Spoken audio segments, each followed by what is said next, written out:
आमचे जिवितांत खेळाचें महत्व ल्हान तशेंच व्हड. खेळांत आमकां खूब खुशालकाय मेळटा. खेळ आमकां खूब गरजेचो. खेळांतल्यान आमी खूब गजाली शिकूंक पावतात. चड म्हत्वाचें म्हणल्यार खेळ आमकां जिवितांत शिस्त शिकयता. खेळ मनांत खोशी दिता आनी जिवाक बळ हाडटा. खेळांत आमचो जीव सुडसुडीत जाता आनी आळस पयस वता. खेळांतल्यान आमचे सगळे कुडीचे सांदे तरतरीत उरतात. जिणेचे नेम आनी कायदे शिकूंक खेळ हें एक बरें साधन.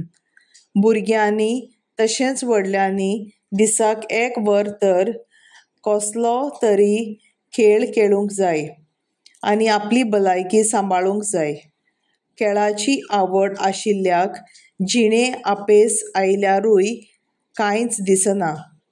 खूब इश्ट खेळांतल्यानूच मेळटात. इश्टागत जिवितांत धीर दिता.